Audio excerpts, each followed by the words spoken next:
हाँ भाई बच्चे लोग ऑन है, कैमरा सब चालू है ना? सबको आवाज आ रही है बच्चों मेरी? चलो बहुत अच्छे, ग्रेट ग्रेट ग्रेट। तो आज ऐसा समझ लो कि अभी तक तो अपन मैथ्स पढ़ रहे थे, फिजिक्स सब चालू हुई, ठीक है, पर हमने वो वाली मैथ्स जो है ना, वो वाली मैथ्स पढ़ ली है जो हमें आनी चाहिए फिजिक्स पढ़ने के लिए, क्योंकि वो मैथ्स पढ़ ली है तो अब हम लोगों को दिक्कत कम आएगी। ठीक है बेटा, इतनी ही मैथ्स की रिक्वायरमेंट है पूरी फिजिक्स समझने के लिए, कोई ज्यादा अनसंट मैथमेटिक्स आने की जरूरत नहीं होती। कई लोग बहुत अनसंट मैथ्स पढ़ा डालते हैं बच्चों को, ये भी समझ ले, ये भी समझ ले, ये भी ले ले, वो भी ले ले, कुछ नहीं पढ़ना फालतू का। जितना बताया अगर उतना आप लोगों ने ढंग से कर लिया तो आप जो एग्जाम दे रहे हो उसका सवाल तो आपसे गलत नहीं होगा, ये बात एकदम पक्की है। ठीक है, आप कौन सा एग्जाम दे रहे हो? यही नहीं पता? नीट का एग्जाम, तो नीट के एग्जाम में तो गड़बड़ नहीं होगी। ठीक है, तो इसलिए बहुत ध्यान से जो भी गणित पढ़ी है, इस वाली गणित के फॉर्मूले वॉर्मूले अपनी टेबलों के सामने चिपका लेना, वो साइन थीटा कॉस थीटा वगैरह जो तुम्हें याद नहीं रहते, है ना, ग्राफ व्राफ बना के वो चिपका लेना, डिफरेंशिएशन के रूल्स लिख लेना, इंटीग्रेशन के रूल्स लिख लेना, ये सब टेबल के आगे। पीरियोडिक टेबल बहुत बाद में काम आती है, उसको थोड़ा सा ऊपर शिफ्ट कर देना, ठीक है, वो बाद में काम की चीज है, और वैसे भी वो क्लास में बनाते बनाते सब याद हो जाते हैं। पढ़ ली तुमने पीरियोडिक टेबल वगैरह? अभी क्या चल रहा है केमिस्ट्री में? बेसिक्स ऑफ इनऑर्गेनिक केमिस्ट्री का, ठीक है। तो आइए अपन लोग तो नया नया चैप्टर जो है वो आज शुरू करेंगे, और हमारे चैप्टर का नाम क्या है बेटा? Yes, units and dimensions. चलो, अब ये जो नाम लिखा हुआ है ना, यूनिट्स एंड डायमेंशंस, इसके बारे में बात करने से पहले हम लोग बात करेंगे, क्योंकि हम लोग बेटा फिजिक्स पढ़ने वाले हैं, तो मैं आपसे एक दो छोटे छोटे से सवाल पूछूंगा कि आखिर ये जो सब्जेक्ट है फिजिक्स, इसका मतलब क्या है, क्यों पढ़ रहे हैं, क्या है ये फिजिक्स, है क्या चीज, व्हाट इज फिजिक्स? छोटा सा सवाल, सभी लोग आंसर देने की कोशिश करें। Study of physical quantities is physics according to Adarsh Tiwari. Okay, और कोई? स्टडी अबाउट नेचर, कौन बोले? भुवनेश जी। ओके, गायत्री बोल रही है study of nature and its laws, बिल्कुल सही। और कोई? ऐसा ही कुछ मन में ऐसा ही आ रहा है, बस शब्द नहीं निकल रहे हैं, बोल रहे हैं शब्द हमारे भी यही हैं, ऐसा? हाँ, एनवायरमेंट, नेचर एनवायरमेंट, उसी के बारे में बात हो रही है। आप भी ऐसा ही कुछ बोलना चाहते हैं? देखो होता क्या है ना, आप लोगों ने बहुत फेमस कहानी तो सुनी होगी जिसके अंदर एक पेड़ हुआ करता था, और पेड़ के नीचे कौन लेटा हुआ करता था? बोलते भी नहीं। हाँ, न्यूटन हुआ जो है वो मस्त एकदम लेटा पड़ा रहता था पेड़ के नीचे, है ना।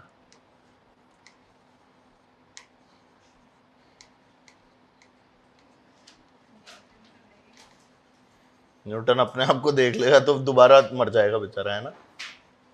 ठीक है, इसका नाम क्या था?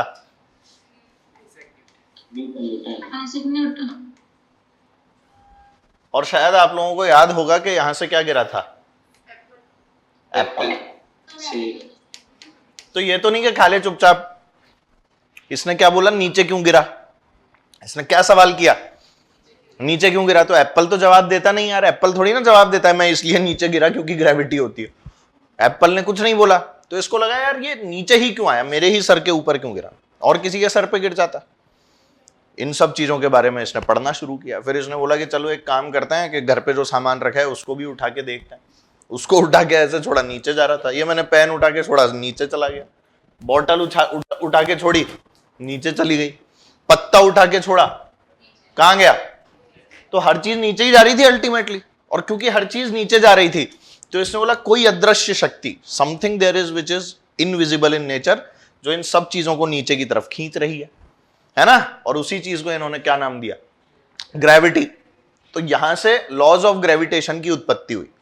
ठीक है, खुद भी कूद के देखा, टेबल कुर्सी खुद कूद गया छत से, चलो अपन ही कूद जाते हैं, पैर वैर तोड़वा लिया, सर आइजैक न्यूटन। ठीक है, खुद भी नीचे चला गया। इसने बोला वैसे तो नीचे जाता है, असल में ऊपर पहुंच जाता, ज्यादा ऊपर से कूदता तो है।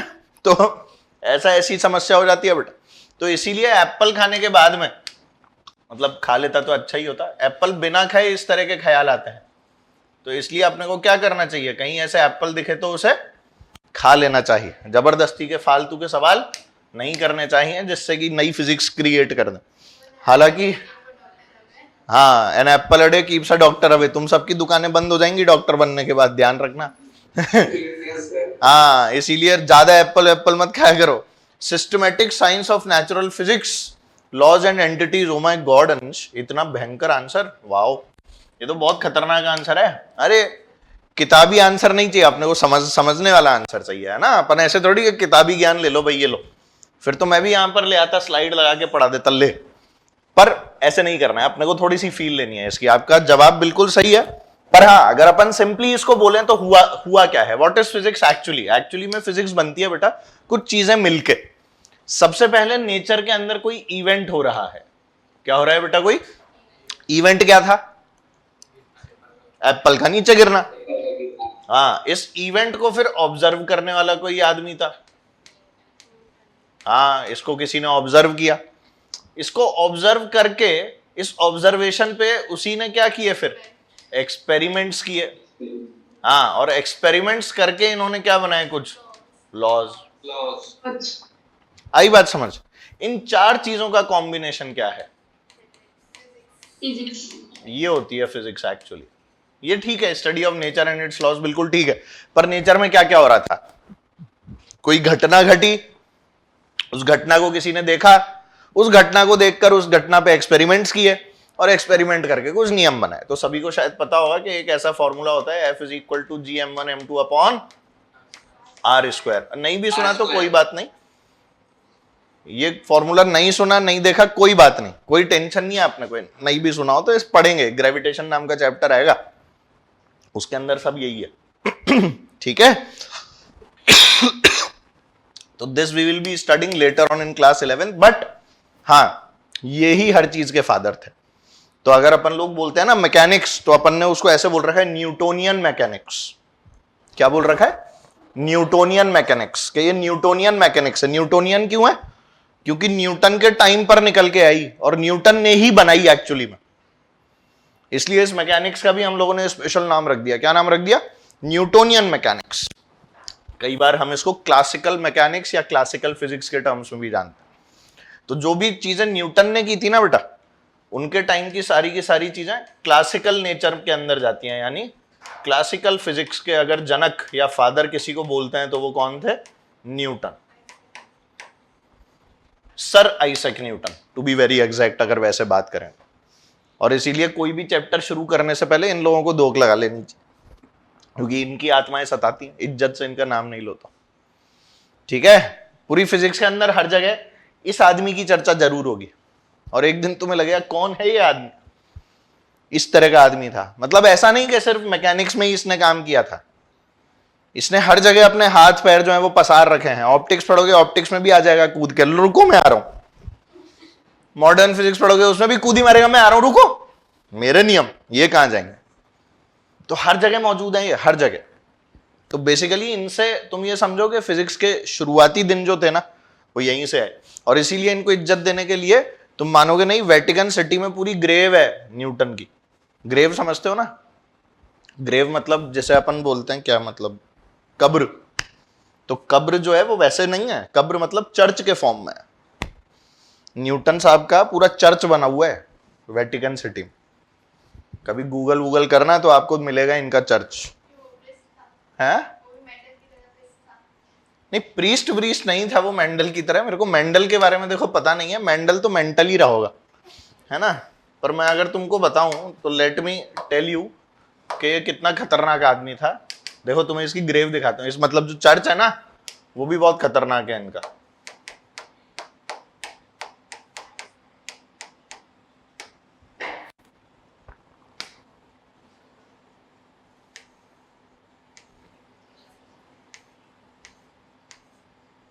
अरे एकदम इतना जोरदार बना हुआ है ना, कहां चला गया, उसमें एकदम प्लैनेट्स प्लैनेट सब बने हुए हैं। Newton's Assisi. अरे ऐसे मत करो भाई, आइजैक न्यूटन लिखता हूं तब शायद पूरा आएगा।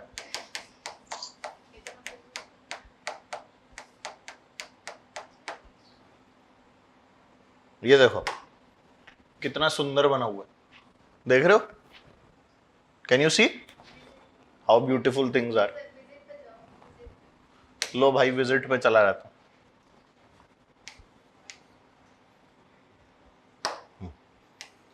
ये तो न्यूटन साहब की फोटो है ही सही। अजीब अजीब लोग थे भाई साहब ये। एक तो ऐड बहुत खुलते हैं। कहां चला गया? ले तेरे विजिट से कुछ नहीं होता, विजिट पे जाओ। रहने दे तू, कुछ नहीं आया। कंटिन्यू रीडिंग करने के लिए देखो सब्सक्राइब करना पड़ेगा। हम जाते नहीं विजिट पे इसीलिए चीजों की, है ना। बट एनीवेज आपको चर्च तो देखने को मिल गया ना। ये तो दिख रहा होगा यार, ये नहीं दिख रहा क्या? नहीं दिख रहा तो देख मैं दिखाता हूं, आओ।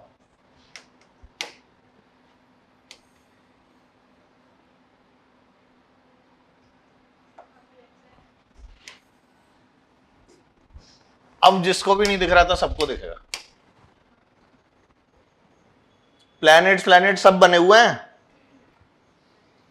एकदम भयंकर। इनकी ग्रेव के अगल बगल में बहुत जोरदार है, मतलब इनकी जो ग्रेव है।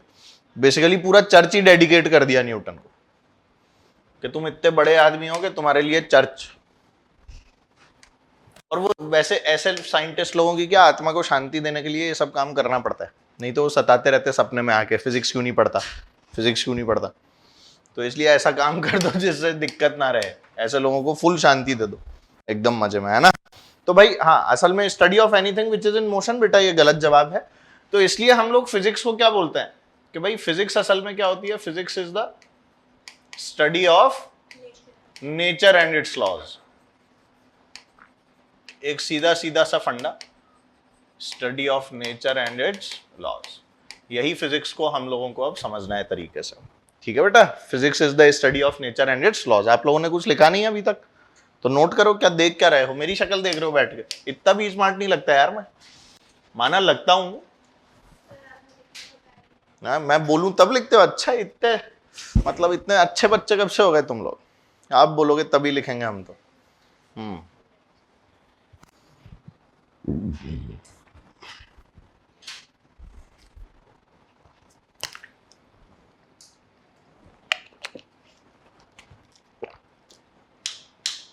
Physics is the study of nature and its laws. ये बना लेना न्यूटन, न्यूटन ऐसे लेटा हुआ मस्त।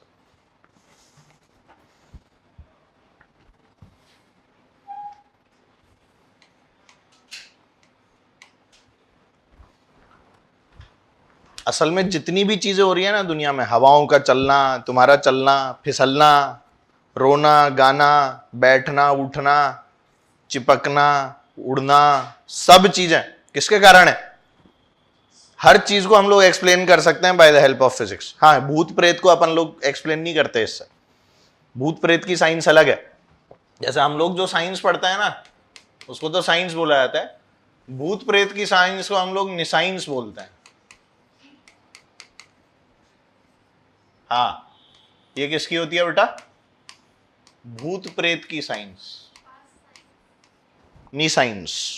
अपन तो ये वाली साइंस पढ़ते हैं जो चीजें हमें पता होती हैं उनके बारे में, पर जो चीजें पता ही नहीं होती उसकी साइंस का क्या करें, है बेटा? ये साइंस पंडित पढ़ता है क्या? तुम्हें नहीं पढ़ना पड़ेगा, मैं नहीं पढ़ाऊंगा ये सब, है ना। चिंता मत करो, मैं भूल भुलैया का कार्तिक आर्यन नहीं हूं, है ना। ये वाला साइंस तुम्हें पढ़ना नहीं है, तुम्हें ये वाला साइंस पढ़ना है जिसके बहुत सारे पार्ट्स हो गए। जैसे हो गया physics, chemistry, biology. Main parts में अगर अपन तोड़ें, फिर बायो में दोबारा से क्या हो जाता है? बॉटनी और जूलॉजी हो जाता है। बॉटनी में प्लांट्स पढ़ते हो और जूलॉजी में जानवर। इंसान भी जानवर होता है, सोशल एनिमल। साइंस के हिसाब से इंसान जानवर है पर सोशल एनिमल है। Man is a social animal, women are anti social animal. नहीं नहीं, ऐसा कुछ नहीं है, कुछ मैंने बोला ही नहीं ऐसा। चलो चलो यहां ध्यान दो, है ना। आइए भाई आइए, ये नोट कर लिया। तो इस प्रकार से बेटा लॉ ऑफ ग्रेविटेशन जो है ये सब निकल के आए थे। तो जितने भी बड़े साइंटिस्ट हुए ना, इन लोगों ने बहुत भयंकर रूप से रिसर्चेस की थी। मतलब जैसे साइंटिस्ट हुआ करते थे, तुमने नाम सुना होगा केपलर वेपलर का नाम सुना है? केपलर सुना है कभी लॉ? केपलर का नाम तो सुना होगा, कहां सुना था नाम, किस तरह से सुना था? ग्रेविटेशन, ग्रेविटेशन के टाइम पर आपने शायद सुना हो, जब बचपन में आपने पढ़ा हो कि केपलर के लॉज होते हैं प्लैनेटरी मोशन को जो डिफाइन करते हैं। ये लोग पता है 20-20, 30-30 साल तक रीडिंग्स ही लेते रहते थे प्लैनेट्स की पोजीशन की देख देख के, आज ये इधर है, आज ये इधर है, आज ये इधर है, आज ये इधर है, 20-20 साल तक लगातार। यही तो मतलब, इसी को तो पैशन बोलते हैं भाई। मैंने ऐसे लोगों को पढ़ाया है जिनका 4-4 अटेम्प्ट के अंदर भी सिलेक्शन नहीं हुआ, 5वें अटेम्प्ट में जाके सिलेक्शन हुआ और आज वो टॉप मेडिकल कॉलेज के अंदर पहुंच गए। तो यही तो पैशन होता है पढ़ाई का, कि आदमी उतरा तो अब करके ही निकलूंगा। कई लोग उसमें गिव अप भी करते हैं, ऐसा नहीं है। अच्छा, गिव अप करने वाले अच्छा नहीं कर रहे, ऐसा भी नहीं है, वो लोग भी अच्छा कर जाते हैं लाइफ में। पर कई लोग तो बिल्कुल ही डट जाते हैं कि मेरे को डॉक्टर बन के ही निकलना है, चाहे 4 अटेम्प्ट लगे, चाहे 5 अटेम्प्ट लगे। इतने दिन में उनके दोस्त तो एमएससी में एनरोल हो जाते हैं और वो नीट की तैयारी कर रहे होते हैं, पर फाइनली जब निकलते हैं तो वो व्हाइट कॉलर और व्हाइट कोट के साथ निकलते हैं। तो कई लोग ऐसे भी देखे। तो ये तो क्या है, जुनून होता है। अब वो कितना जुनून है आप में, ये सब उस बात के ऊपर डिपेंड करेगा, आप कितने जुनूनी हो सकते हैं इन चीजों को लेके, ये सब बेटा उसी के ऊपर आती है बात। तो इनके साथ भी क्या जुनून रहता है साइंटिस्ट लोगों के साथ, इनको कोई बता के थोड़ी ना जाता है कि सुन ये वाला लॉ बना दे जल्दी से, चुपके से कान में बता रहा हूं, ऐसे थोड़ी होता है। रिसर्च होती है, पूरी सालों की रिसर्च होती है। जो अपन ऐसे ही लिख देता है ना, ये सालों की रिसर्च है।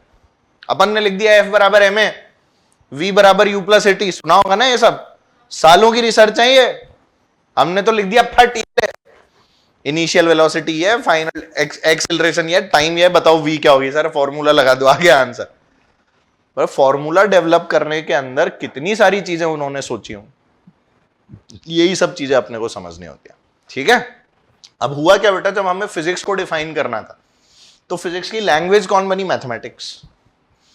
क्योंकि भाई किसी भी फिनोमिनो को अगर मान ले डिफाइन करना है, मान ले मैंने इस वाली बॉटल को उठाया और ये अपने हाथ में लेके ऐसे उछाला, ठीक है, बॉटल कितना ऊपर गई, कोई बोले कि अच्छा आपने उछाला, मैंने भी उछाला, मैंने किसी छोटे बच्चे को दे दी, उससे बेचारे से बॉटल ही नहीं उठी। क्या मैं ऐसे उछालूंगा तो भी बॉटल उतना ही ऊंचा जाएगी जितना ये ऐसे उछालेगा? नहीं, जरूरी थोड़ी है। तो हर चीज का एक मेजरमेंट होना चाहिए। क्या होना चाहिए हर चीज का? उन मेजरमेंट्स के लिए हम लोगों को जरूरत किसकी पड़ी? फिजिक्स की, है ना। और फिजिक्स के मेजरमेंट्स को जब हमें कैलकुलेट करना था तो फिजिक्स की लैंग्वेज कौन बनी? मैथमेटिक्स। बिना मैथ्स के तो कुछ मेजर ही नहीं कर सकते। मैंने बोला मैंने बॉटल को ऊपर फेंका, 5 मीटर ऊपर गई। किसी ने पूछ लिया अच्छा तो तुमने कितना दम लगाया था? अब ये दम क्या है? ये दम है फोर्स, नॉर्मल भाषा में। अदरवाइज फोर्स बल होता है। फोर्स क्या होता है? बल। पर ऐसे नॉर्मल भाषा में बहुत दम से फेंक, बॉल बहुत ऊपर जाएगी, ऐसे बोलते हैं ना हम लोग। तो आपने कितने फोर्स लगाकर बॉल को फेंका, फिर वो निकालो। अच्छा 5 की जगह 10 चली गई, ज्यादा लगा दिया तो ये निकाल। अच्छा ऊपर फेंक रहा था तो हवा भी चल रही थी। अपन बैडमिंटन खेलते हैं गार्डन में, हवा चल जाती है किसी एक तरफ तो हालत खराब नहीं हो जाती? बैडमिंटन जानते हो क्या होता है? ऐसे यूं रैकेट से यूं मारते हैं, शटल कॉक होती है, उसको देखा है कभी बैडमिंटन नाम का गेम? अच्छा ठीक है, तो जो बैडमिंटन होता है उसी की बात कर रहा हूं। कभी हवा चल जाती है तो दिक्कत आती है ना, पर क्या हमेशा हवा चल रही होती है? तो कंडीशन सप्लाइड है, मतलब हवा में जितनी सारी चीजें हो रही हैं, हवा में जितनी सारी चीजें चल रही हैं, इन सब चीजों को समझना पड़ता है हमें, अगर हमें फिजिक्स पढ़नी है। ऑल्दो हम लोग तो एयर रेजिस्टेंस वगैरह कंसिडर ही नहीं करते, पर असल में उनको करना होता है रियल लाइफ में। अपनी फिजिक्स में अपन लोग तो बहुत कम कंसिडर करते हैं। एक सवाल फिक्स टाइप का होता है, वो सवाल कर लेते हैं, मजे में रहता है, ठीक है। पर इन रियल लाइफ जब मिसाइल विसाइल छोड़ी जाती है तो वो एग्जैक्ट जगह पर जाके क्यों गिरती है? हवा नहीं चल रही होती, बारिश भी आ सकती है, धूप भी तेज हो सकती है, बर्फ भी गिर सकती है, तो भी मिसाइल सही जगह जाके गिर जाती है। क्यों? उनकी कैलकुलेशंस बहुत अलग लेवल पे होती है। तो इसीलिए लैंग्वेज ऑफ फिजिक्स कौन होती है? मैथमेटिक्स। तो मैथ्स के लिए क्या लिखूंगा मैं, बोलो? It is the language of physics. आई बात समझ में? ये सब लिखते रहना साथ साथ। It is the language of physics, ये हो गई आपकी मैथमेटिक्स। ठीक है, और इसके बाद में लिखना जो मैं आपको लिखवा रहा हूं।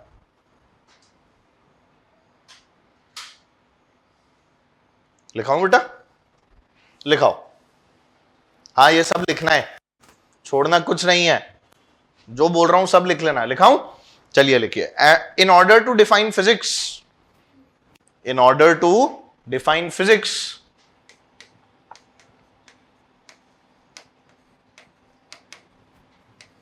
we require some quantities,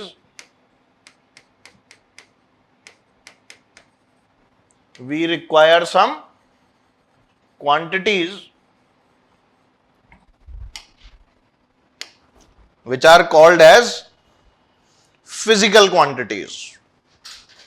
In order to define physics, we require some quantities which are known as physical quantities.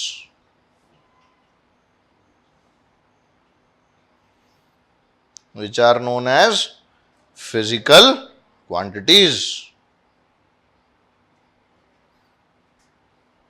ठीक है बेटा, कौन सी क्वांटिटीज होती हैं ये सब होती हैं फिजिकल क्वांटिटीज। आगे लिखिए, दीज फिजिकल क्वांटिटीज। सर इसी में? हाँ बेटा, इसी में कंटिन्यू कर जाओ आगे। These physical quantities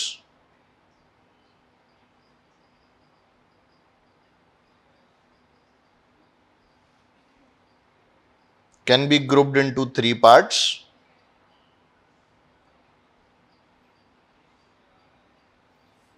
Can be grouped into three parts.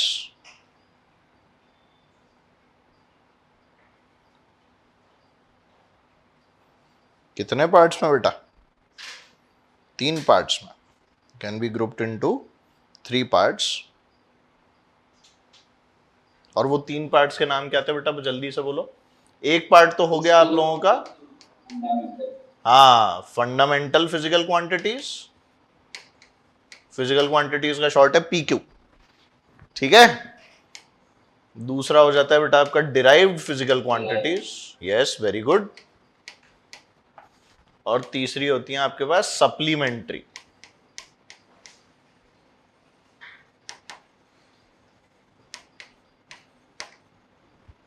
तीन तरह की फिजिकल क्वांटिटीज, जल्दी से लिख लो। हाँ जी बोलिए। होती है ना, उसके बारे में भी आगे बात करेंगे। किन दोनों में? स्केलर वेक्टर में? तो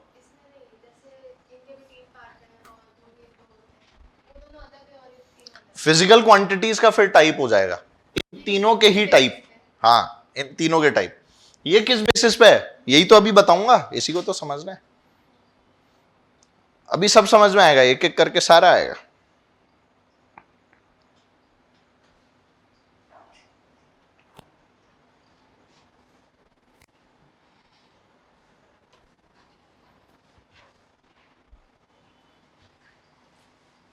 ठीक है, लिखा सबने?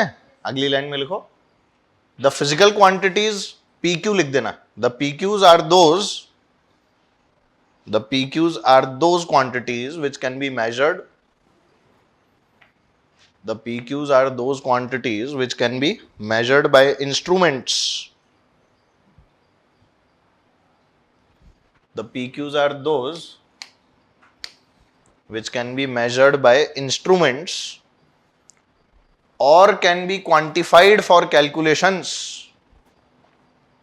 किसकी बात चल रही है? फिजिकल क्वांटिटीज, है ना। नॉर्मली फिजिकल क्वांटिटीज के बारे में बता रहा हूं बस। PQs are those which can be measured by instruments or can be quantified. Quantified, ये री स्पेलिंग, quantified, क्वांटिटी के अंदर जिन्हें बता सकता है। और can be quantified for calculations, और can be quantified for calculations. असल में ये होती हैं आपकी फिजिकल क्वांटिटीज। ठीक है, all these are what? All these are your physical quantities. अब देखो इसका क्या मतलब है कि भाई पी क्यूज हमें समझ तो आए आखिर होती क्या है ना, जिनको हम मेजर कर सकें किसी इंस्ट्रूमेंट से। किससे मेजर कर पाए बेटा? इंस्ट्रूमेंट। अब मैं मान लो अपनी बीवी को घर पे जाके बोलता हूं मैं तुम्हें बहुत प्यार करता हूं, वो पूछे कितना, 5 किलो के 10 किलो, तो मैं बता सकता हूं क्या? 5 किलो 10 किलो बता दोगे? नहीं बता सकता, नॉर्मल सी बात है, नहीं बता सकते, है ना? It is very normal. तुमसे कोई बोले तुम अपने मम्मी पापा को कितना प्यार करते हो, बता दोगे? इतना नहीं सर, इतना बहुत सारा सर, हाथ पैर दोनों ऐसे फैला लो सर, इतना। तो बता थोड़ी सकता हूं, नहीं बता सकता ना। Ultimately the point is you can not measure. तो अगर मैं तुमको बोलूं प्यार मेजर करो, तो ये मेजर हो पाएगा क्या? अरे बोलो ना यार, दिस कांट बी मेजर्ड। मैं बोलूं कि उसके गम में मैं बहुत रोया, अबे कितना रोया? कोई चली गई मुझे छोड़ के, उसके गम में मैं बहुत रोया, कितना रोया बता? तुम भावुक क्यों हो गए? तुम भी रोए? हाँ सर, ये लड़का कौन बोला बहुत रोया है? किसके गम में रोया था तू? एक्स के गम में या वाई के गम में? हैं? बहुत दुख हुआ है। देखो किसी को तो दिल पे लग गई मेरी बात एकदम, उसके गम में मैं बहुत रोया। हाँ सर। अच्छा पर कितना रोया? क्या कटोरी में आंसू की क्वांटिटी से नापोगे? कई बार बोलते हैं ना, I love walking in the rain because nobody knows I am crying, है ना? छोटे छोटे तुम्हारे जैसे लोग ही ऐसे स्टेटस शेयर करते रहते हैं इंस्टाग्राम वगैरह के ऊपर। निब्बा निब्बी बोलता हूं मैं ऐसे बच्चों को। तू भी करती है इस तरह के स्टेटस? अच्छा तू भी निब्बा निब्बी बोलती है, फिर ठीक है। तो ये जो होता है ना, उसी के बारे में बात कर रहा हूँ। को भाई साहब अंट संट लाइनें लिखते रहते हैं, तेरा प्यार ना मिला तो कोई गम नहीं, हम तेरी नफरत के सहारे भी प्यार में जी लेंगे। अरे भैया पता नहीं क्या क्या अंट संट शायरी है। जरा जरा से 13-14 साल के बच्चे, मेरे को इतना मजा आता है उनकी शायरियां पढ़ने में, एकदम फुल फील आ जाती है। मैं बोलता हूँ भाई ये होता है प्यार। तो अपन क्या करते हैं? कुछ करते ही नहीं अपन तो। प्यार मोहब्बत यही होता है, असली प्यार मोहब्बत जो 10-11 साल की उम्र में होता है। क्यों भाई, तेरे को हुआ? नहीं, झूठ बोल रहे हैं ना? आई एम नॉट निब्बा। अरे निब्बा होना जरूरी नहीं है, मतलब प्यार मोहब्बत हो सकता है, उसके लिए मैं ये थोड़ी बोल रहा हूँ, किसी और से भी हो सकता है, जरूरी थोड़ी है लड़कियों से ही हो। हाँ, घर वालों में हो सकता है कि भाई मेरे को अपने मम्मी पापा बहुत अच्छे लगते हैं, तो प्यार तो होता ही है, सबको नहीं होता? तो तू एक तरफ क्यों जा रहा था? वहीं सोचता है, बस वहीं होता है प्यार। मैंने कुछ नहीं बोला ऐसा। इसको तो 2-4 बार हो चुका है, ऐसा लग रहा है शक्ल से ही, है ना? फ्री फायर से प्यार नहीं था तेरे को? प्यार नहीं करते तो हाँ, तो देख लो भाई, अभी प्यार व्यार नहीं करना है, प्यार मोहब्बत धोखा है, पढ़ ले बेटा, मौका है। Very good. तो जो इस बात को समझ गया वही लेजेंड है इस समय, है ना? तो इस बात को समझ जाओ कि ये चीजें हम लोग मेजर नहीं कर सकते, ठीक है? मैं तुमसे कितना प्यार करता हूं, मैं उससे बहुत इमोशनली अटैच्ड हूं, ये हूं वो हूं, कितना इमोशनली अटैच नहीं नाप सकते। पर यही अगर मैं बोलूं 5 किलो आलू ले आ, तो ले आओगे, ठीक है? मैं तो मेरी एक्स की शादी में गया था भाई साहब, खूब खा के आया। शादी में भी गया था और उसके सामने ही नाच रहा था डीजे के ऊपर दोस्तों के साथ, डिक चिक डिक चिक डिक चिक। खूब मजा आया, खा के भी खूब आया एकदम, और लिफाफा भी देकर नहीं आया, काहे का गिफ्ट, ठीक है? तो इसीलिए मतलब मैं यही बोलना चाह रहा हूं आप लोगों को कि इन सब चीजों को कभी दिल पे मत लगाना, है ना? अभी तो एटलीस्ट मत ही लगाना, आगे जाके देखेंगे जो होता है जीवन में। तो अब देखो, तो ये डिफरेंस होता है कि आप कैसा सोचते हो, पर आप मेजर तो नहीं कर सकते। You can not measure this, right? प्यार मोहब्बत को मेजर नहीं किया जा सकता, पर हम किसको मेजर कर सकते हैं? 5 kgs ऑफ आलू, यस और नो? ये हमारे 5 किलो आलू रखे हैं। कितने किलो के आलू हैं? 5 kg आलू। पटेटो बोलते हैं ना, पटेटो। तुम्हारे यहां क्या बोलते हैं आलू को? अलवा है? तो 5 kg पटेटोवा है। ये क्या है? पटेटोवा। और दूसरा क्या होता है? टमेटोवा। टमेटो, टमेटो तो टमाटर होता है यार। और भी कोई आता है क्या ऐसा? माटो पाटो, और कोई फल ऐसा? लौकी को क्या बोलते हैं इंग्लिश में?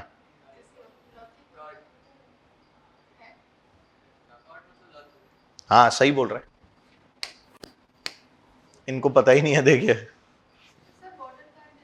हाँ बॉटल गॉर्ड ही तो बोल रहा है वो, गॉड मतलब लौकी, यही तो बोल रहा है। कॉर्ड सुनाई दिया?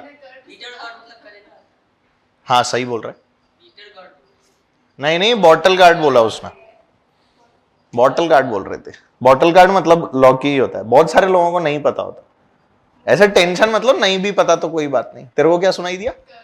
कर्ड। कर्ड तो दही होता है ना, तुम्हारे यहां भी हमारे यहां भी यही होता है ना? तो ये मेजर कर सकते हैं।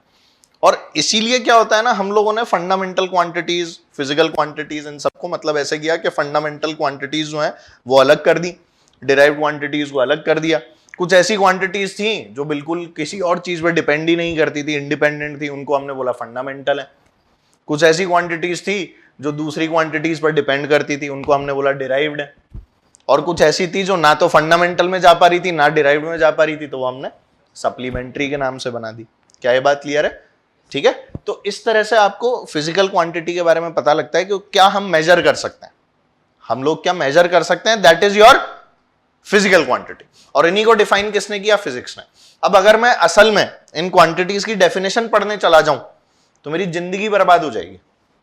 इसीलिए मुझे इन क्वांटिटीज का सिर्फ नाम पता होना जरूरी है। ठीक है। ऑल्दो आप लोग एनसीईआरटी से पढ़ेंगे इनकी डेफिनेशन से, एक बार जब मैं यहां पर बता दूंगा तब, है ना? तो आप लोगों को ज्यादा टेंशन नहीं लेनी, आपको बस नाम पता होना चाहिए क्वांटिटीज का, जो मैं अब आपको बताने वाला हूं। ठीक है। तो फंडामेंटल फिजिकल क्वांटिटीज हमारी पहली टाइप है, तो हेडिंग डाल लीजिए बेटा, पहली पहली क्या? Fundamental physical quantities. ये एग्जांपल लिख लेना। बोल दो। इसको कैसे बोलूं? बोल दो इसको। नहीं सर, आपको नहीं पता। अच्छा, अब तो म्यूट रख। पंपकिन, पंपकिन किसको बोलते हैं? कद्दू होता है वो तो पंपकिन। हाँ, आनिका जी, पंपकिन कैसे याद आ रहे हैं तुमको?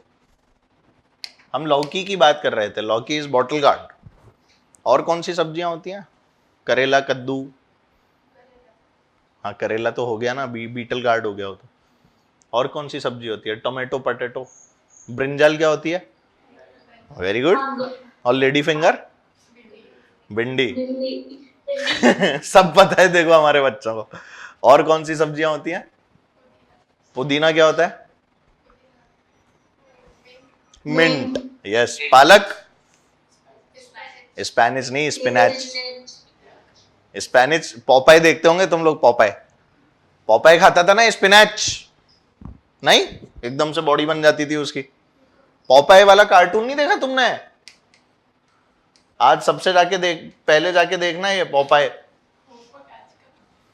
हाँ, ये आज का होमवर्क है, पॉपाई देखना जरूरी है। ठीक है, आज देख लेना 1-2 एपिसोड, मजा आएगा। Will feel good about your self. पालक खाते हैं तो एनर्जी आती है, वो यहां से पता लगता है। यही होती है मेजर सब्जियां, घर पे तो यही मिलता है, और क्या। अरबी क्या होती है? अरबी? अरबी को क्या बोलता है? कोलोकेशिया। अरे बाप रे, इतना खतरनाक नाम। ऐश गार्ड, सफेद कद्दू। अरे बाबा रे, चलो छोड़ो, आओ इधर आ जाओ, मत ही बताओ बेटा तुम ये सब मेरे को। तो हेडिंग डाल लीजिए फंडामेंटल फिजिकल क्वांटिटीज, और इसके अंदर लिखते हैं, जल्दी से लिखिए, the quantities which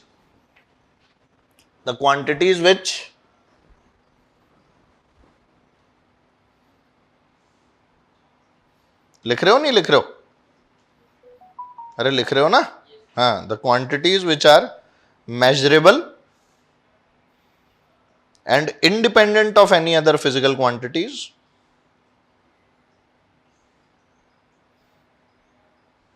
the quantities which are measurable and are independent of any other physical quantities are FPQs, are FPQs, fundamental physical quantity और बेस क्वांटिटीज। फंडामेंटल भी बोलते हैं और क्या बोलते हैं बेटा इन्हें? बेस क्वांटिटीज भी बोलते हैं। दोनों ही नाम रखे हुए हैं हमने इनके, फंडामेंटल फिजिकल क्वांटिटीज और बेस क्वांटिटीज। ठीक है, चाहे एफपीक्यू बोलो चाहे क्या बोलो बेटा, बेस फिजिकल क्वांटिटीज, एक ही बात होती है। बेस मतलब ये बेस बनाती हैं फिजिकल क्वांटिटीज का। ठीक है, अगली लाइन में दीज आर 7, और उन सातों के नाम अब मैं यहां पर लिखने वाला हूं, आप लोग भी लिखेंगे। मास, लेंथ, हाँ, टाइम, टेम्परेचर,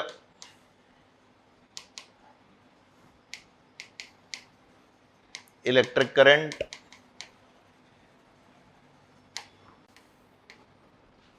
और क्या होता है, ल्यूमिनस इंटेंसिटी,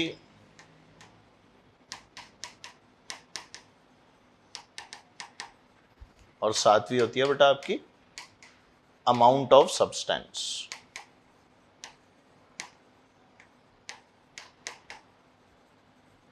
ठीक है, तो इस तरह से 7 आपकी फंडामेंटल फिजिकल क्वांटिटीज होती हैं।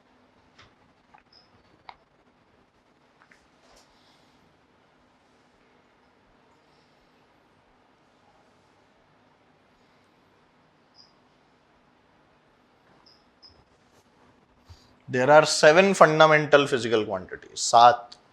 ठीक है ना भाई?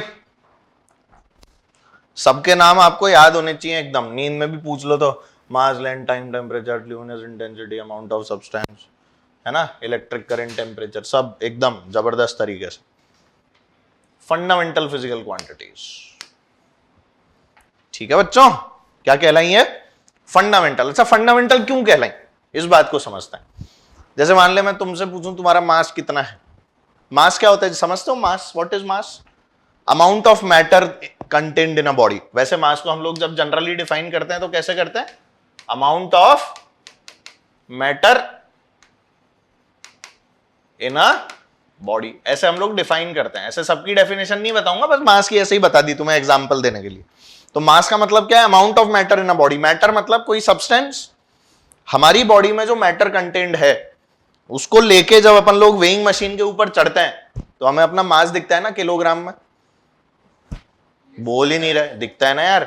वो जो आपको अपना मास दिख रहा है उसी के बारे में बात हो रही है यहाँ पे। अच्छा, वो मास बताने के लिए तुम टाइम बताते हो क्या, कि रात को 10 बजे इतने किलो का, 12 बजे इतने किलो का, और जब 2:30 बज जाते हैं तो मैं 5 किलो हल्का हो जाता हूँ, सुबह 6 बजे मैं 6 किलो भारी हो जाता हूँ, ऐसे तो नहीं बताते। इसका मतलब क्या है? टाइम से इंडिपेंडेंट है, यस और नो? जब मेरा भाई 5 किलोमीटर दौड़ लेता है तो मेरा मास जो है वो 15 किलो बढ़ जाता है। क्या फालतू बात है ना, मतलब बिल्कुल ही। तो कोई डिपेंडेंसी नहीं है ना किसी और फिजिकल क्वांटिटी पे। जब टेम्परेचर 50 डिग्री होता है तो मेरा मास 70 किलो होता है, जब टेम्परेचर 30 होता है तो मैं 90 किलो का होता हूं। क्या कोई डिपेंडेंसी है? इसका मतलब these are those quantities which are independent of other physical quantities. Time बताने के लिए ऐसे बोलते हो क्या, जब मैं 70 किलो का तो 6 बज रहे होता है, 80 किलो का तो 7 बज रहे होते। मेरी हाइट जब 5.5 फुट होगी तो 9.5 बज रहे होंगे। ऐसे नहीं होता ना। इसका मतलब क्या है? ये ऐसी क्वांटिटीज हैं जो एक दूसरे से इंडिपेंडेंट होती हैं, और इन्हीं क्वांटिटीज को मिला के हम लोग पूरी फिजिक्स को डिफाइन कर सकते हैं। ये खास बात है। ठीक है, तो these are those physical quantities which are independent of other physical quantities. यही तो लिखवाया मैंने अभी, है ना, independent of other physical quantities. और इनको हम लोग सीधे सीधे किसी ना किसी इंस्ट्रूमेंट से मेजर कर सकते हैं, हमें कोई दिक्कत नहीं आती है। क्या ये वाली बात क्लियर है? समझ में आ गई? सातों क्वांटिटीज लिख ली सबने? लिख ली? इसके बाद में लिखिए the units of these fundamental quantities, the units of these fundamental quantities, FP लिख लेना जहां भी फंडामेंटल बोलूं वहां पे। The units of these fundamental quantities are called fundamental units, are called fundamental units. क्या कहलाती हैं बेटा ये? Fundamental units. फंडामेंटल क्वांटिटीज की यूनिट कहलाएगी फंडामेंटल यूनिट्स। ठीक है, अगली लाइन में लिखिए, स्टार बना के लिखना। बढ़िया एक सुंदर सा सितारा बनाओ। सितारा बनाना आता है सबको? नहीं आता तो सीख लो। देखो ऐसे टिंग टिंग टिंग टिंग टिंग, ऐसे सितारा बन जाता है। कैसे बनता है बोलो? टिंग टिंग टिंग टिंग टिंग, ये बन गया सितारा। ठीक है, जो भी बनाते हो। अदरवाइज ऐसे भी सीखते हैं बचपन में, एक ट्रायंगल ऐसा, एक ट्रायंगल ऐसा। बचपन में ऐसे ही तो सिखाते थे। तो ये भी है और ये भी है। इसमें क्या करते हैं? टिंग टिंग टिंग टिंग टिंग, ये स्टार बन गया। ठीक है, तो स्टार बनाओ और लिखो unit of a physical quantity, unit of a physical quantity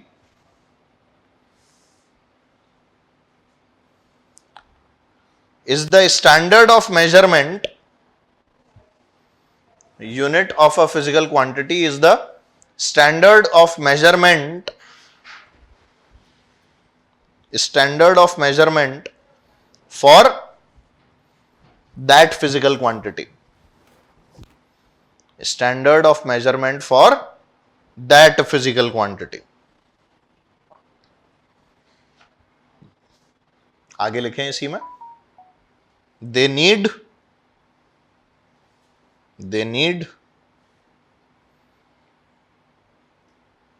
proper and clear definition. They need proper and clear definition for complete realization. They need proper and clear definition for complete realization. Realization, एहसास, realisation, इनको बहुत clear definition की जरूरत होती है जिससे हम इन चीजों को ढंग से समझ पाए। ठीक है, तो यूनिट्स क्या हुई बेटा, जैसे ये बताना कि भाई जैसे मान लो हम बाजार में गए, अब बाजार में जाके बोल रहे हैं कि एक आलू दे दो, दे देगा। एक चीनी दे दो, एक चीनी दे दो। एक क्या, 1 लीटर चीनी चाहिए, 1 मीटर चीनी चाहिए, क्या चाहिए, 1 किलो चीनी चाहिए यार। किलो में लाते हो ना, चीनी वीनी लेने जाते हो, सब्जी भी किलो में लाते हो। अब किसी दुकानदार को जाके बोलना भैया 2 लीटर आलू दे दो, घूंसे मारेगा, तुमको मारेगा ना। तो हर क्वांटिटी के साथ में उसी के जैसी एक यूनिट भी अटैच्ड होती है, इसीलिए बोल रहे हैं कि उनको डिफाइन करना बहुत जरूरी है। आलू है तो वो केजीज में ही लाओगे, यस और नो।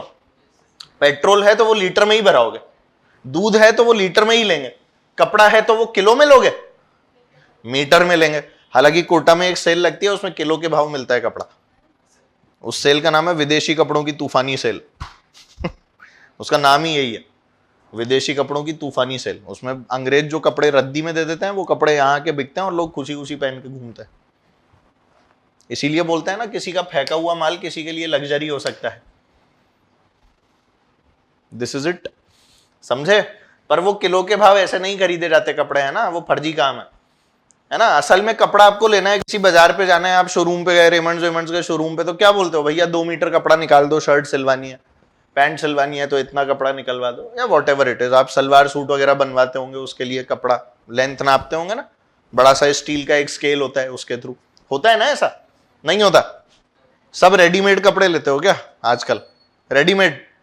ऑल रेडीमेड कोई नहीं सिलवाता, सिलवाता है स्कूल के कपड़े बस, है ना, बाकी कपड़े तो कौन ही सिलवाता है आजकल। ठीक है, तो ये सब जो मास, लेंथ, टाइम, टेम्परेचर, इन सब की जो हम लोग बात करते हैं ना बेटा, इन सब की एक प्रॉपर यूनिट होती है। और फंडामेंटल क्वांटिटी की यूनिट क्या कहलाती है, फंडामेंटल यूनिट। बाकी यूनिट्स जो है वो डिराइव्ड यूनिट्स हो जाती हैं अपने आप ही। ठीक है, तो हम लोगों ने जब इनकी यूनिट्स लिखी तो मास की यूनिट बोलो, अरे भाई केजी, क्या कर रहे हो, मीटर कब से होने लगी मास की। लेंथ की बोलो, टाइम की, टेम्परेचर की, केल्विन, इलेक्ट्रिक करंट की, वेरी गुड, ल्यूमिनस इंटेंसिटी, और अमाउंट ऑफ सब्सटेंस मोल। ठीक है, तो जल्दी से आप लोग क्या करेंगे सुन लो, सातों क्वांटिटीज लिखेंगे दोबारा और उसके आगे उनकी यूनिट्स लिखेंगे। मुझे 1 मिनट का टाइम दो, मैं आ रहा हूं, कोई जाएगा नहीं। हाँ भाई, ये नोट कर लिया दोबारा, सबने दोबारा लिखा है ना, या उन्हीं के आगे लिख लिया। ओ भैया दोबारा लिखना था, पन्ना क्या पलट रहे हो, मैं बोल के गया था ना दोबारा लिखना है। तुम अभी से बात नहीं मान रहे, आगे क्या बात मानोगे, बात ही नहीं मानते हो तुम लोग यार। अब ये तो गलत बात है ना, जब मैंने बोला दोबारा चल लिख, जल्दी लिख। जिसने नहीं लिखा वो दोबारा लिखो, लिखिए दोबारा।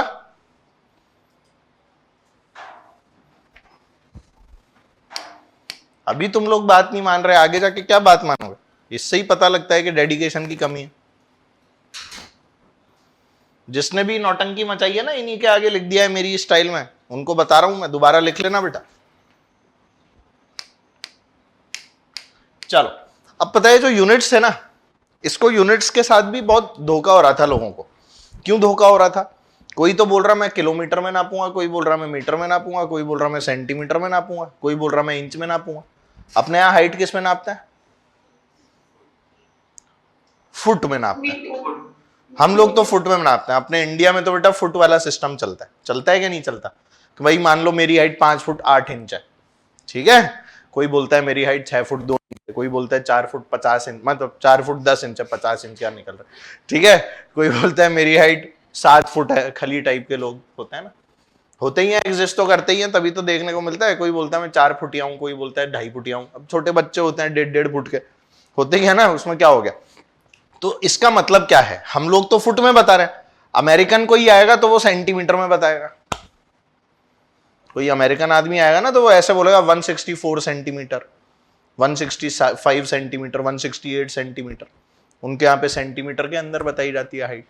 किसी किसी कंट्री में मीटर में चलती है, 1.6 मीटर। आपकी हाइट क्या है? आप बोलो 1.6 मीटर तो मानेंगे। आप बोल दो ना उसको 5 फुट 8 इंच, तो यूं देखेगा क्या बता रहा है, क्योंकि उनके यहाँ चलता ही नहीं है। तुमने सुना होगा अपन लोग ये डीजल पेट्रोल की जब बात करते हैं तो गैलन्स के अंदर आता है ना गैलन्स। अपने यहाँ किस में आता है? लीटर में। कई जगह गैलन्स में चलता है, ठीक है। तो इसका मतलब क्या है? There are different system of units. ऐसे ही मान लो मैं केक के बारे में बात करूं तो अभी भी अपन केक लेने जाते हैं तो पाउंड में लाते हैं। 1 पाउंड का केक है कि 2 पाउंड का? असल में अपने को केजी बोलना चाहिए और अपन पाउंड पाउंड बोलते रहते हैं। पाउंड और केजी अलग अलग होते हैं। ऐसा थोड़ी है 1 पाउंड मतलब 1 केजी होता है, दोनों अलग अलग है। तुमने बॉलिंग की स्पीड देखी होगी, क्रिकेट देखते हो तो माइल्स पर आवर में भी लिखी हुई आती है और किलोमीटर पर आवर में भी लिखी हुई आती है। 90 miles per hour, 150 kilometre per hour, 145 kilometre per hour, ऐसे लिखा हुआ आता है ना। तो मतलब क्या है? There are various system of units. आप अगर मान लो इंग्लैंड का कोई मैच देखोगे तो इंग्लैंड के मैचेस के अंदर माइल्स पर आवर में स्पीड लिखी आती है। सब वो सब, हाँ वो होता है, यूनिट कन्वर्जन होता है, वो एक अलग बात। पर अपने को ये तो पता है ना कि ऐसा होता है। भाई 100 माइल्स पर आवर को अपन 160 किलोमीटर पर आवर बोलते हैं, तो उस हिसाब से 1.6 किलोमीटर पर आवर हो जाता है 1 माइल, है ना। 1 माइल की वैल्यू 1.6 किलोमीटर होती है, ऐसे समझ लो। तो ये जो हम लोग बात बोल रहे हैं ना, इसका मतलब है कि दुनिया में अलग अलग सिस्टम जो है वो प्रचलित थे। क्या थे? अलग अलग सिस्टम प्रचलित थे। हुआ क्या, जैसे मान लो एक आदमी था, एक बार होता क्या था, मतलब ये दिक्कत कहां से शुरू हुई? दिक्कत ऐसे शुरू हुई कि एक बार क्या हुआ कि जर्मन्स का और चाइनीज लोगों का ट्रेड चालू हुआ। अब चाइना के अंदर क्या होता है, इट इज अ फैशन कि आपका पैर कितना छोटा है, पता है आपको? वहां पर बच्चों को बहुत टाइट जूते पहनाए जाते हैं शुरुआत से ही, जिससे पैर उनके छोटे रह जाएं। वहां पे छोटे पैर को खूबसूरती की निशानी माना जाता है। स्मॉलर योर लेग्स आर, मतलब ये जो अपना टो होता है ना, टो इतना लंबा जो होता है, अपने को बड़े बड़े जूते चप्पल पहनने पड़ते हैं। वहां पर वो कोशिश करते हैं कि बड़ा ही ना हो, इसीलिए उसको कन्फाइन करने की कोशिश की जाती है। छोटे पैर को खूबसूरती की निशानी मानते हैं। अजीब बात है ना। तो सही है, वहां पर ऐसा होता है। और जर्मन्स के पैर बड़े बड़े होते थे, तो इनके क्या मतलब, ट्रेड चालू हो गया। जर्मनी वाले बोले कि हमें एक काम करो, हम तुम्हें 1 फुट सोना देंगे, तुम हमें 1 फुट सिल्क दे देना। चाइना का सिल्क बहुत अच्छा था, बहुत पुरानी बात बता रहा हूं, अभी की नहीं बता रहा, ठीक है। तो जर्मनी वालों ने 1 फुट अपना बोल दिया हमारे राजा का पैर। चाइना वाले बोले ठीक है हमारे राजा का पैर। अब चाइना के राजा का पैर इतना सा और जर्मनी के राजा का पैर इतना बड़ा, तो वैसे तो नुकसान खा ही रहे थे, सोना दे रहे थे सिल्क के बदले, वैसे भी नुकसान खा ही रहे थे। उन्हें वैल्यू ही नहीं पता थी सोने की। 1 फुट सोना मतलब इतना, और उनका 1 फुट सिल्क यानी इतना आ रहा था। वो सोच रहे थे हम इतना भेज रहे हैं, ये इतना ही क्यों भेज रहे हैं? इसका क्या मतलब हुआ कि वहां का 1 फुट, वहां का 1 फुट भी फर्क है। तो बोले कि चलो एक काम करते हैं, ये जो राजा के पैर वाला फंडा है ना, ये तो गड़बड़ है। क्यों? क्योंकि हर बार जब भी कपड़ा नापना है तो राजा को यूं बैठना पड़ता था, फिर उससे कपड़ा नापते रहते थे बैठ के बावड़ों की तरह। अब राजा को मान लो कहीं बाथरूम जाना है, बेचारा राजा बैठा हुआ है बावड़ों की तरह। अब एक दिन क्या हुआ, पहले ही राजा का पैर छोटा सा था, इसको कुत्ता काट गया, इतना सा रह गया उसका पैर बेचारे का। तो इनका जर्मनी का तो फुट ही छोटा होता गया। वो बोले हमारे फुट का क्या होगा, हमारा तो राजा कुत्ता आता है तो उसको लात मार के भगा देता है, चाइना वाला भाग जाता है साला कुत्ता देख के, है ना, वो खा जाता है उसका पैर। तो नुकसान पे नुकसान किसका हो रहा था? जर्मनी का। तो जर्मनी वालों ने क्या किया, एक पत्थर खरीद के भेज दिया कि यार ये पत्थर है, इसको 1 फुट बोलेंगे, तुम भी अपने पास रख लो। वो पत्थर जाते जाते रास्ते में टूट गया, जर्मनी का फिर नुकसान चालू हो गया। तो अल्टीमेटली यूनिट का खेल बहुत खतरनाक है, और इसलिए जो दुनिया में एक एकाकीकरण किया गया, यूनिट्स को एक जगह पर लाया गया, all the units must be same, और इसके लिए एक ऑर्गेनाइजेशन बनाई गई जिसको क्या नाम दिया बेटा? System of international units. क्या नाम दिया इसको? सिस्टम ऑफ इंटरनेशनल यूनिट्स, या फिर एसआई। असल में इसका नाम है सिस्टम दे इंटरनेशनली, पर हम लोग इंग्लिश में सिस्टम ऑफ इंटरनेशनल यूनिट्स बोलते हैं। ठीक है, तो ये जो एसआई यूनिट्स जो हम लोग अब पढ़ते हैं, ये असल में सारी दुनिया के लिए सेम रहती है। इंटरनेशनल यूनिट्स का मतलब क्या हुआ? सारी दुनिया के लिए सेम। और एसआई यूनिट्स के अंदर जब हम लोग लिखते हैं तो बेटा मास की यूनिट बोलो केजी होती है, लेंथ की बोलो मीटर होती है,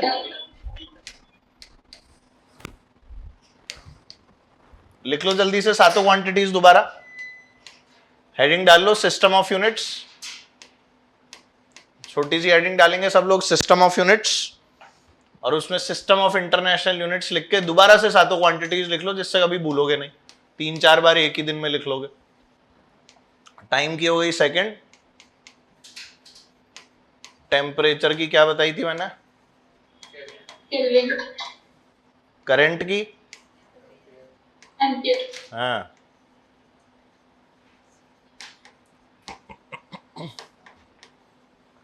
और ल्यूमिनस इंटेंसिटी कंडेला,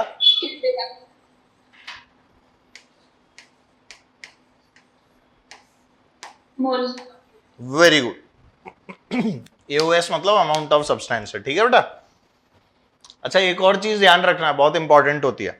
आपको जब पूरा नाम लिखना होगा ना किसी भी यूनिट का, तो उसको छोटे ए से शुरू करना। जैसे मान लो आपको न्यूटन लिखना है यूनिट में, तो आप छोटा एन लिखोगे, पर आपको अगर सिर्फ एन लिखना है तो आप कैपिटल लिखोगे, आपको सिर्फ ए लिखना है तो आप कैपिटल लिखोगे। आई बात समझ? तो अगर साइंटिस्ट का नाम आता है ना यूनिट के अंदर और आपको पूरी यूनिट लिखनी है तो आपको कैसे लिखता है?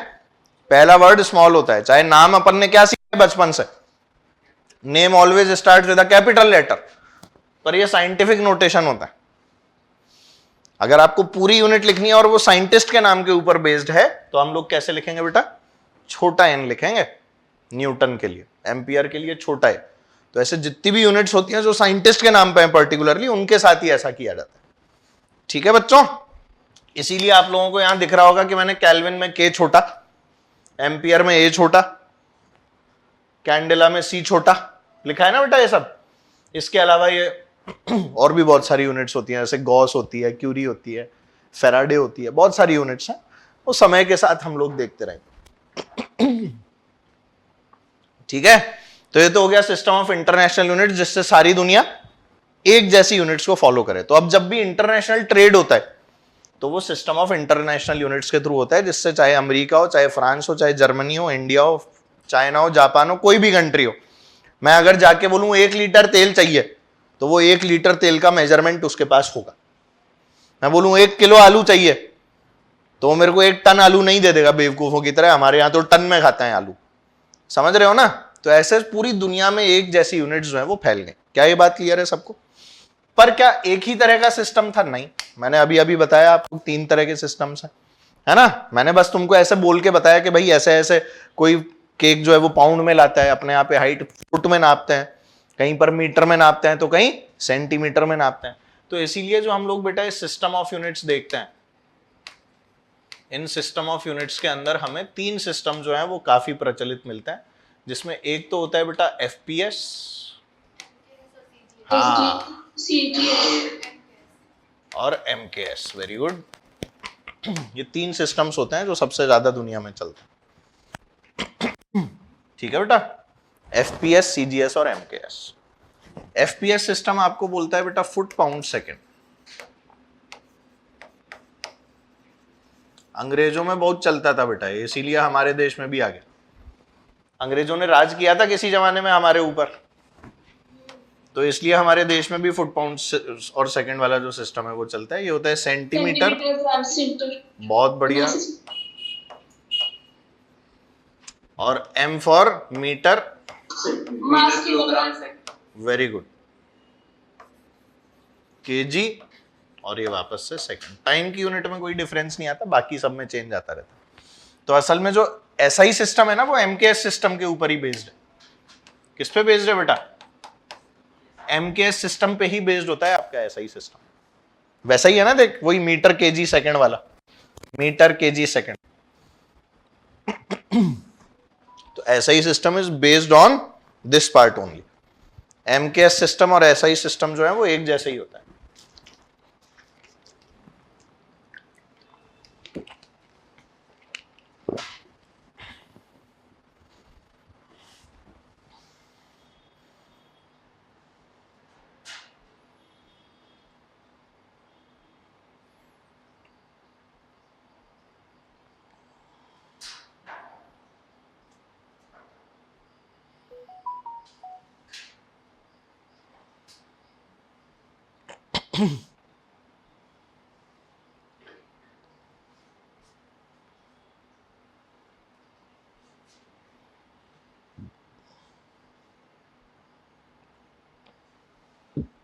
लिख लिया बेटा सबने? एवरीवन? चल, तो बढ़िया से एकदम हेडिंग डालो अब। Derived physical quantities.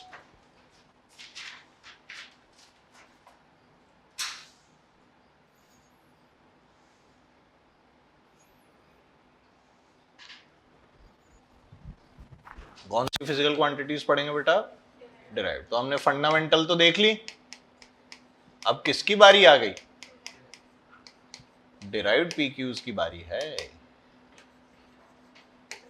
तो आइए देखते हैं डिराइव्ड फिजिकल क्वांटिटीज आखिर क्या होती है। ठीक है, डिराइव्ड फिजिकल क्वांटिटीज मतलब जो कॉम्बिनेशन से बनी है। किसके कॉम्बिनेशन से? फंडामेंटल के कॉम्बिनेशन के। तो लिखिए इसके अंदर the quantities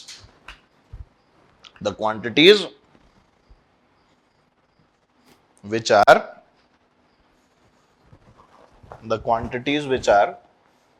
made by the combination of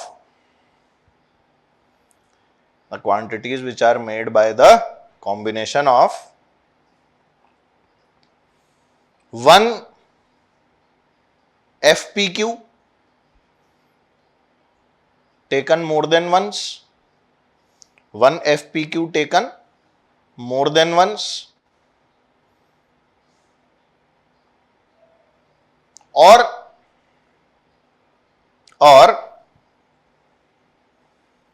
many FPQs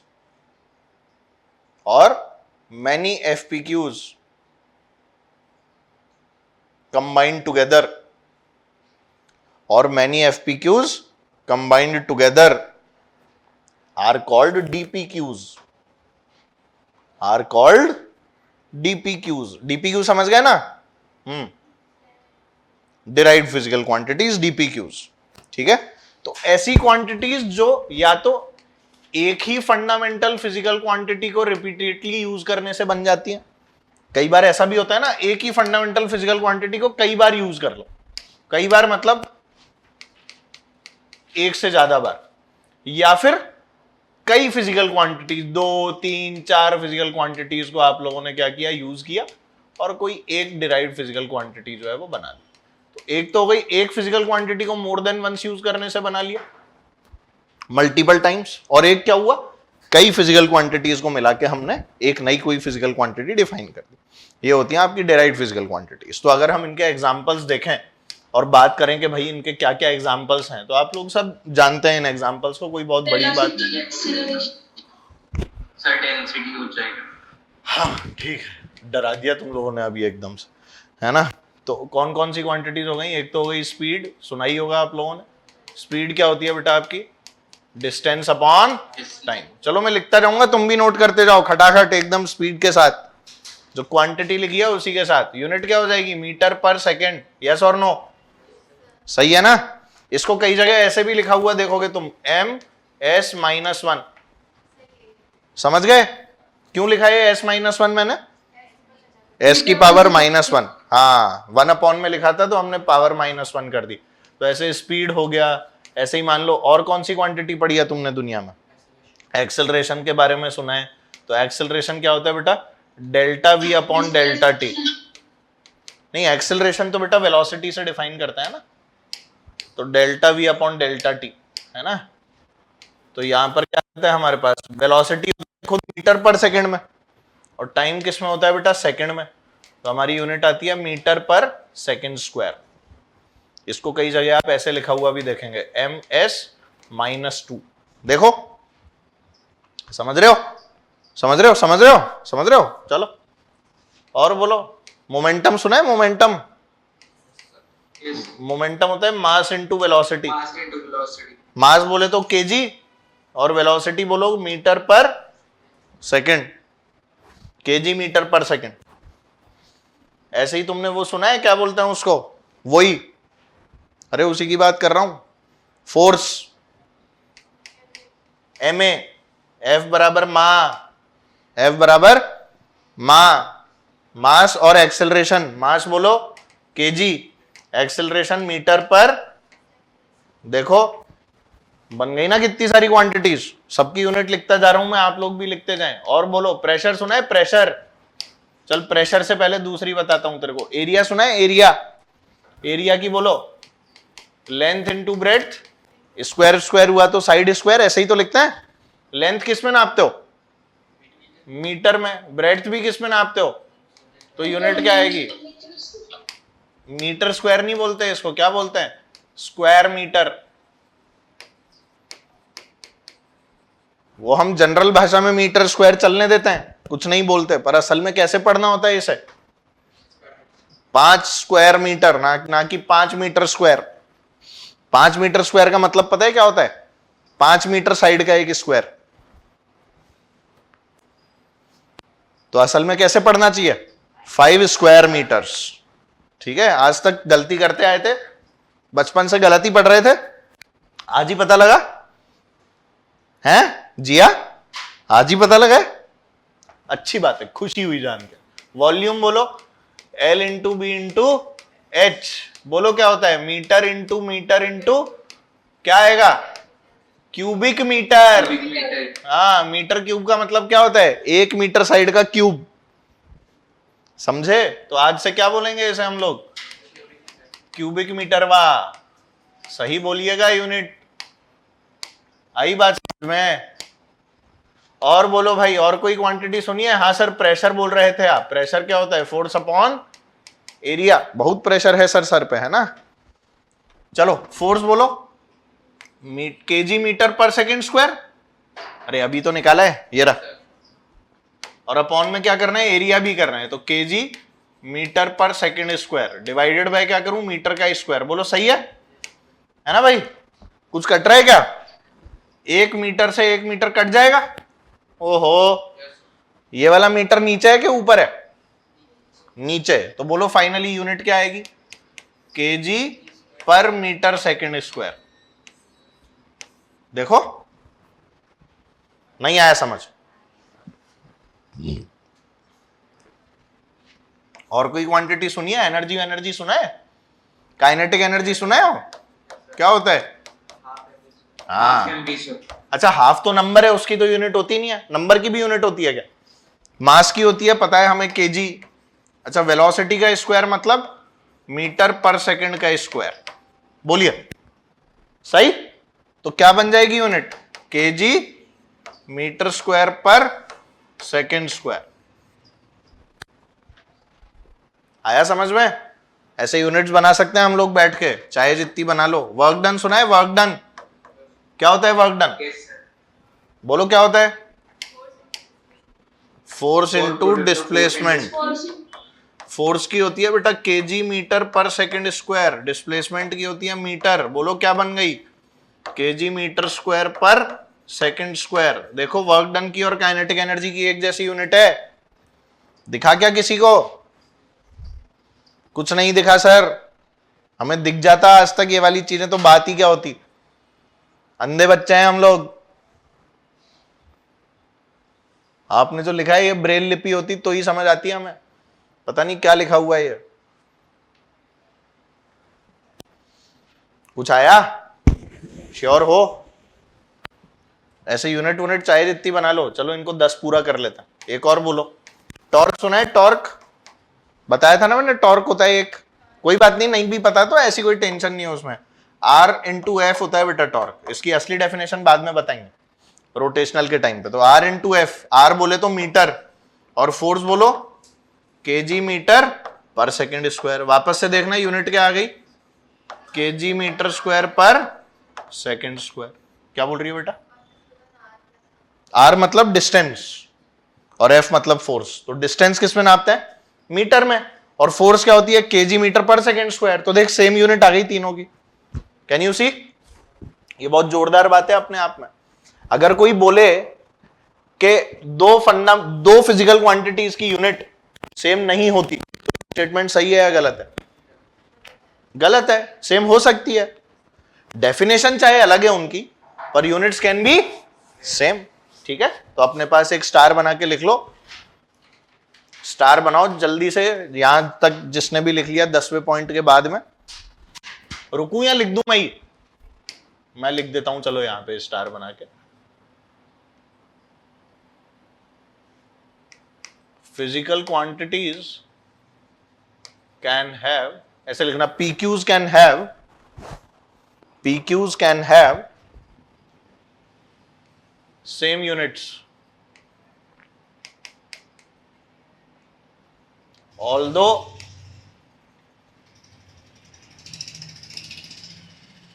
they can be defined in different ways। ठीक है, PQs fundamental, sorry PQs only, fundamental मत लिखना। PQs physical quantities, PQs can have same units although they can be defined in different ways। अब torque की definition अलग है, kinetic energy की अलग है, वर्क डन की अलग है कि नहीं? सबकी डेफिनेशन चाहे अलग है, पर तो भी सबकी यूनिट्स क्या आ रही हैं? सेम आ रही हैं। तो ये तो अजीब बात है, पर एक सवाल बनाना था अपने को एग्जाम का, इसीलिए अपन ने इस तरह से समझा इसको। ठीक है बेटा, ये एग्जाम का सवाल है, ये जो लिखा हुआ है ना ये स्टार बना के। वैसे सितारे बहुत इंपॉर्टेंट होंगे, मैं जहां बोल रहा हूं ना सितारे बनाने, समझ लेना वो जगह जो है वो बड़ी इंपॉर्टेंट है। ठीक है, these are star points which we will always be marking here. Alright, तो इस तरह से आपके पास में डिराइव्ड फिजिकल क्वांटिटीज की कहानी आती है। ओके, नेक्स्ट लिखिए। डिराइव्ड के बाद और क्या पढ़ा था बेटा हमने? Supplementary physical quantities. अब पता है तुम्हें, एक सप्लीमेंट्री फिजिकल क्वांटिटी तो तुम पढ़ चुके हो, बस तुम्हें पता नहीं है कि तुमने पढ़ लिया। एक तुम्हारे लिए नई है जो मैं अभी आपको बताऊंगा। तो हम लोग सिर्फ 2 सप्लीमेंट्री फिजिकल क्वांटिटीज की बात करते हैं, जिसके अंदर पहली आती है बेटा आप लोगों के पास में प्लेन एंगल। पढ़ा है ना प्लेन एंगल? भूल गए? याद आ गया? अरे वही arc upon radius, theta is equal to arc upon radius, plane angle जो बचपन से पढ़ते हैं। ये वाला एंगल, दिस एंगल थीटा, जानते हो ना? ये आपका रेडियस है और ये वाली लेंथ कितनी है बेटा? आर्क है ना? तो थीटा की वैल्यू क्या लिखते थे? आर्क अपॉन, यार तुम सब भूल गए यार, याद है? यूनिट याद आ गई? रेडियन। यार बोलते ही नहीं हो भाई, इसकी यूनिट क्या होती है? रेडियन। याद है डिग्री से रेडियन के कन्वर्जन? तो ये सब पढ़ चुके हो आप लोग, है ना? इसमें कोई बड़ी बात नहीं है। प्लेन एंगल, ठीक है। शायद आपको याद होगा कि पाई रेडियन का मतलब 180 डिग्री हुआ करता था। यस, तो 1 रेडियन का मतलब 180 बाय पाई। तो x रेडियन का मतलब बोलिए 180 बाय पाई इंटू, ठीक है, वैसे हम 180 बाय पाई करते हैं तो 57.3 अराउंड आता है। ठीक है, कितने डिग्री आता है? 57.3 डिग्री अराउंड। ठीक है, एनीवेज वो अपनी जगह है, अपन तो इस चीज को समझते हैं। और इसका उल्टा भी हमने लिखा था कि भाई 180 डिग्री जो होता है ये किसके बराबर है बेटा? पाई रेडियन के। तो 1 डिग्री किसके बराबर है बोलो? पाई बाय 180 रेडियन के। तो x डिग्री किसके बराबर है बोलो? Pi by 180 into x. ये सब हम लोग पढ़ चुके हैं, मतलब ये मैं ऐसे ही दोबारा से लिख दिया है तुम्हारे लिए जिससे तुम्हें याद रहे। ठीक है, degree to radian, radian to degree, radian to degree, degree to radian, ये सब आपको करवा दिया मैंने। बहुत सारे सवाल शुरुआत में, शायद पहली क्लास इसी की थी है ना, यही तो पढ़ा था पहली क्लास में, एंगल एंगल ही तो खेला था, ये सब वही है। तो ये हो गया आपका प्लेन एंगल।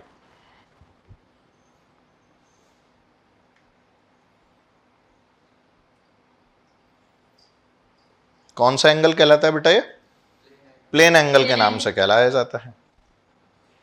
ठीक है, और जो बेटा दूसरा वाला होता है उसको हम, हाँ सॉलिड एंगल, बिल्कुल सही।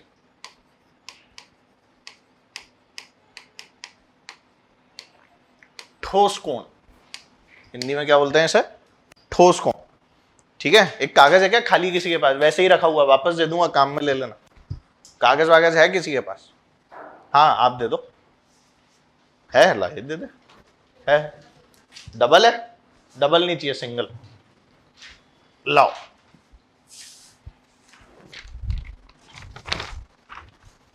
अगर मैं इस कागज की बात करूं और इस कागज से कोन बनाने की कोशिश करूं, कोन जानते हो? कोन भेलपुड़ी मिलती है जिसमें, भेलपुड़ी खाए हो?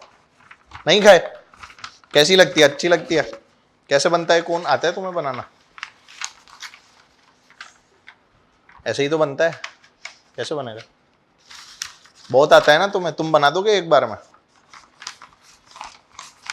हंस रहे हो मास्टर पे, बेशर्मो। कैसे बनेगा? ऐसे, ऐसे जोड़ लेता हूँ चलो, और फिर ऐसे मोड़ता हूँ। कैसे बनेगा?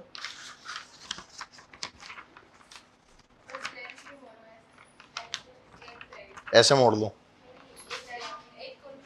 ऐसे मोड़ू? वो बना दिया उसने। अच्छा, ऐसे ऐसे ऐसे करके हूँ गोल घुमाऊं, है ना? इधर कॉर्नर से पकड़ूं और फिर ऐसे घुमाऊं। घुमा दिया? नीचे और घुमाऊं? ऐसे घुमाऊं? ऐसे घूम के ऐसे, ऐसे बन गया। अरे ऐसे बन जाएगा ना यार, उसमें कौन सी बड़ी बात हो गई है? बहुत टैलेंट की रिक्वायरमेंट है यार, कैसे घूमेगा बे? मैं ही बनाऊंगा।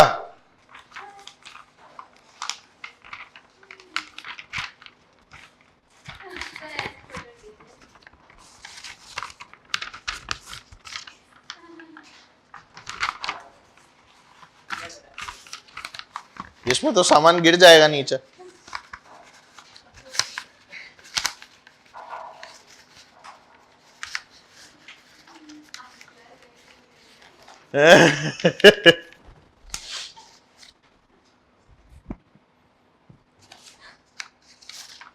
अरे बच्चों, तुमने कौन बना लिया क्या? बना लिया?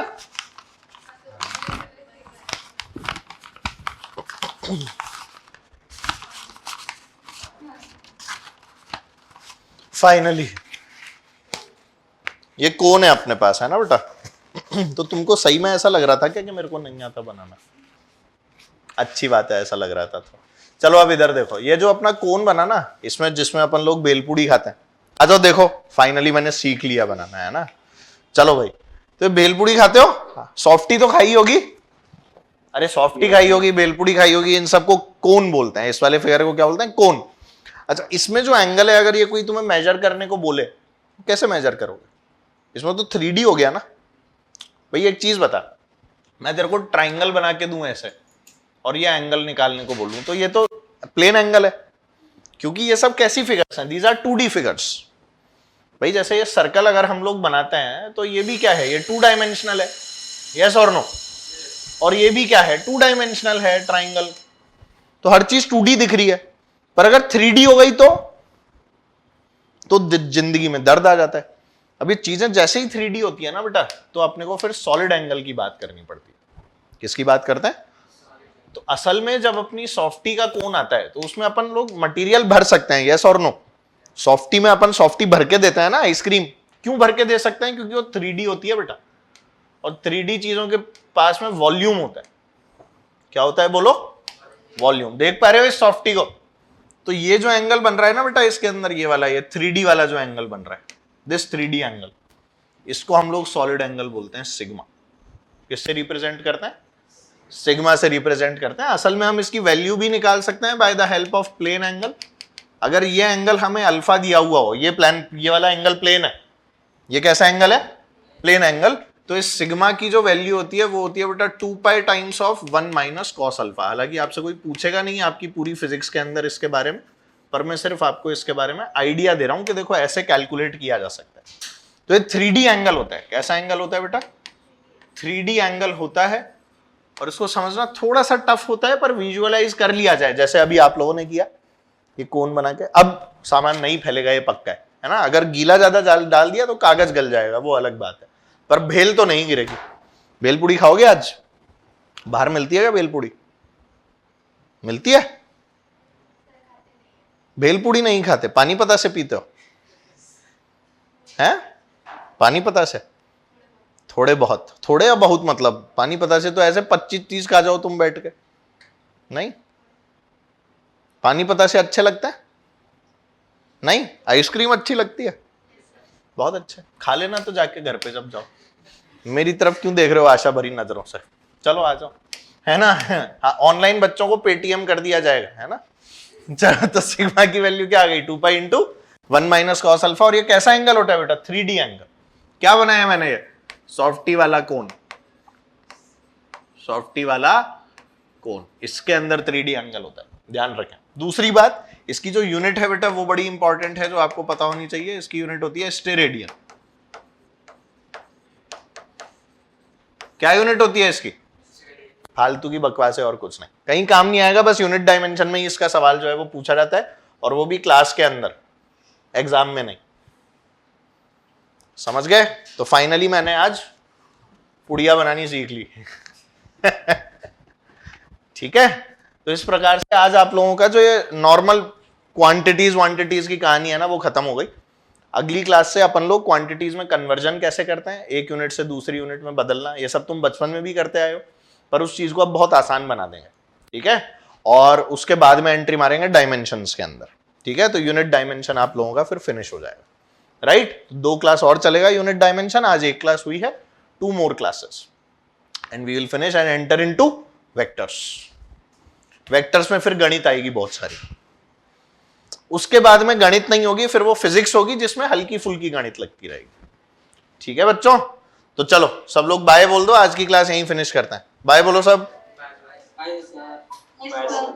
Bye bye bye bye bye bye bye bye everyone. Bye bye bye bye.